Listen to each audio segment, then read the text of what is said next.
Okay, we're back and hopefully my phone doesn't fall this time. Top 4 questions entrepreneurs are asking about mindset. Love this topic because all strategies are good. Any strategy out there is good and it's going to be successful for you if you actually believe it's going to be successful for you. So mindset, although it might not be something that's talked a lot about when people are talking about business and strategies, it's actually a huge part of it, because if someone gives you $1 million strategy that is guaranteed, it's only guaranteed if you actually believe that it's guaranteed, because otherwise you'll do the work and you won't have the same success, because people can sense desperation when you're sharing things, when you're doing things. So mindset is a really big part of it. The first question entrepreneurs have is, how do I overcome fear of failure?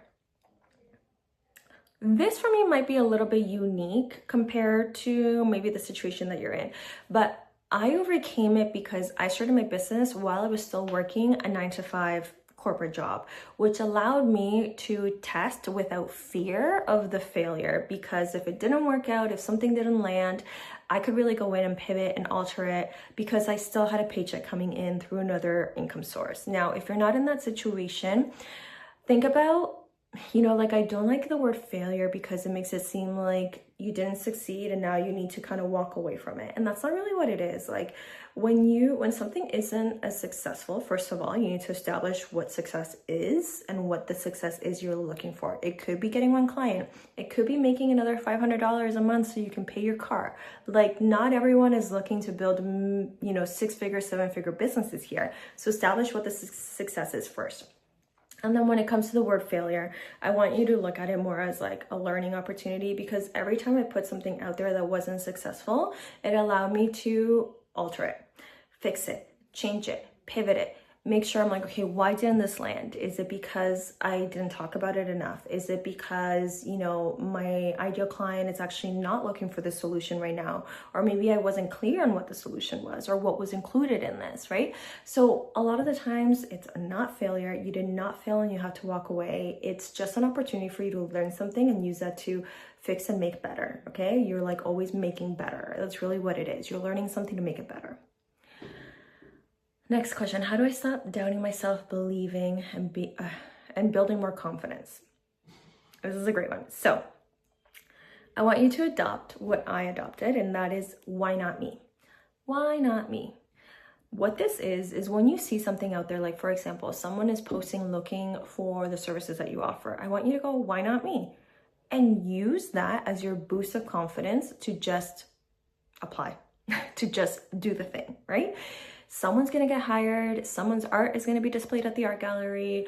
Someone is getting the job. Someone is building the business. Someone is making $1 million. Why not you? Why can that not be you?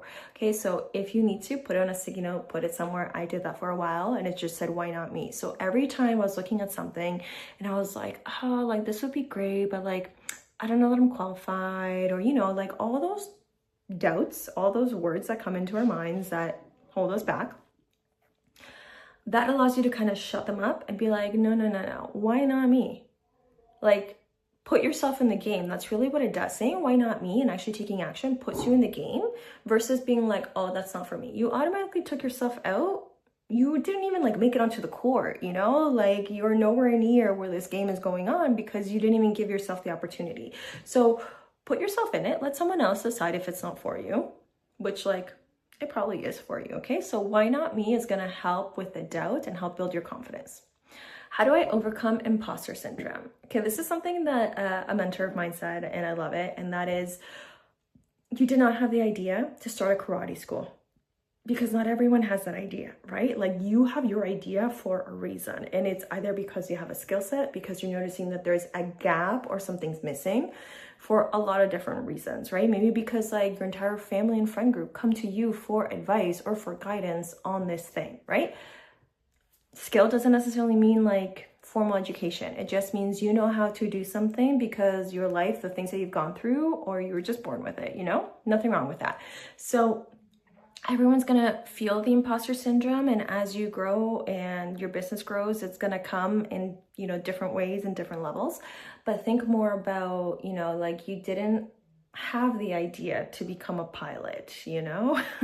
You didn't have the idea to start karate school. You had this idea, and that is for a reason, okay? So tell the imposter syndrome to take a back seat and just keep reminding yourself, like, no, I'm doing this because of my skills. I'm doing this because this is what everyone asks me, like, comes and asks me about. I'm doing this because this is needed right now, and I feel like it's my mission to do this, right?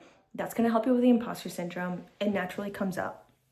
It's a mind over matter kind of thing.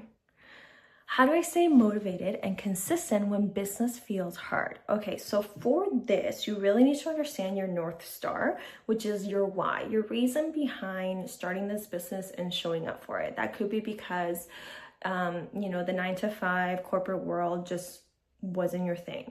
Maybe you worked at too many toxic places and you're like, I'm done. Like, I can't sit in those rooms anymore, and I'm here to build a better life. Maybe it's because you want to have a family and be able to dedicate as much time as possible to that, and not have to kind of choose between having a career and building a family. You want something that allows you to do both. Like, why are you doing this? Why did you decide to start this business? That is going to be your North Star, and make it so powerful that when you talk about it, it gives you chills, or it like heats you up, or whatever it is.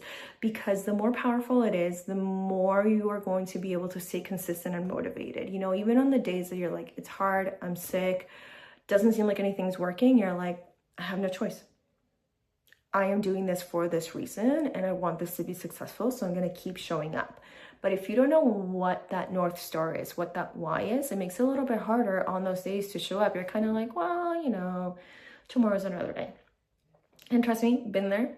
But that's why that North Star of like, why are you choosing to do this, is going to push you to, at least on those hard days or on those days that you're not feeling like it, to at least do one thing to move your business forward.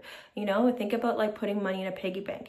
If you put pennies in there all the time, like that adds up, right? And then on the days that you're able to throw in a $20 or $100 bill, amazing, right? It adds up even quicker.